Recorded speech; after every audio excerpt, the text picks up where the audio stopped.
Assalamualaikum warahmatullahi wabarakatuh. Kami dari kelompok 1 kelas manajemen risiko MJ505 akan mempresentasikan hasil diskusi kami pada ujian kali ini dengan judul analisis risiko pada bidang pemasaran. Adapun kelompok kami terdiri dari 11 orang yakni Nina, Nungki, Wildan, dan Haryo serta saya sendiri Agung. Lalu ada Ulida, Erike, Zahro, Amanda, Alif, dan Satria.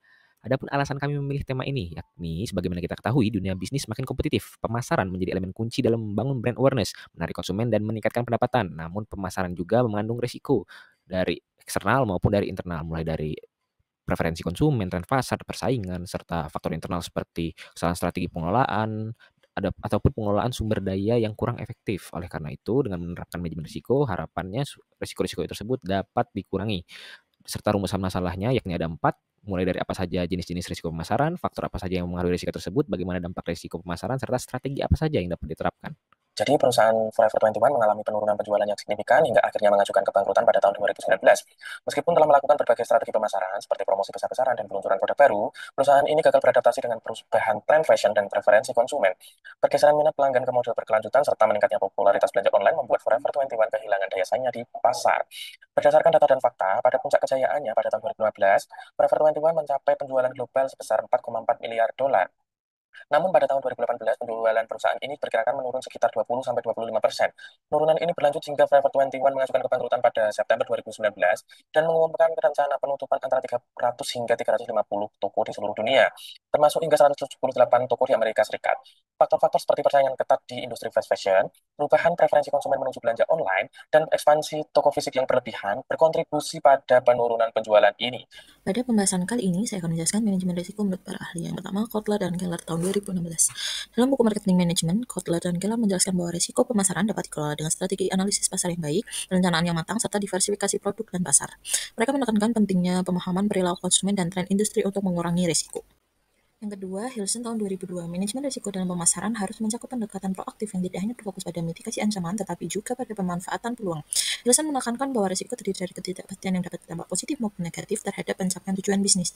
Dalam pemasaran, perusahaan perlu mengidentifikasi, menganalisis, dan mengelola risiko dengan pendekatan sistematis agar dapat beradaptasi dengan perubahan pasar, dengan konsumen, serta persaingan. Dengan strategi manajemen risiko yang baik, perusahaan dapat mengurangi potensi kerugian dan memanfaatkan peluang untuk meningkatkan daya saing serta profitabilitas.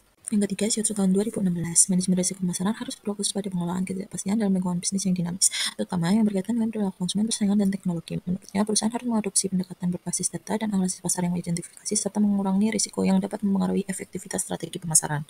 Inovasi dan fleksibilitas dalam pemasaran menjadi kunci untuk menghadapi risiko serta memanfaatkan peluang guna meningkatkan daya saing dan pertumbuhan. Untuk pembahasan, yang pertama, risiko perubahan tren konsumen. Forever 21 gagal beradaptasi dengan perubahan tren fashion, terutama meningkatnya preferensi konsumen terhadap mode berkelanjutan. Konsumen semakin sadar akan dampak lingkungan dari fast fashion, sementara Forever 21 masih mengandalkan model bisnis yang dianggap tidak ramah lingkungan. Yang kedua, risiko pergeseran perilaku belanja. Peralihan konsumen dari belanja di toko fisik ke belanja online menjadi tantangan besar bagi Forever 21. Meskipun e-commerce berkembang pesat, perusahaan ini tertinggal dalam membangun strategi digital yang efektif, sehingga kehilangan banyak pelanggan yang beralih ke platform online pesaing seperti Fashion Nova dan Shein. Yang ketiga, risiko persaingan yang ketat.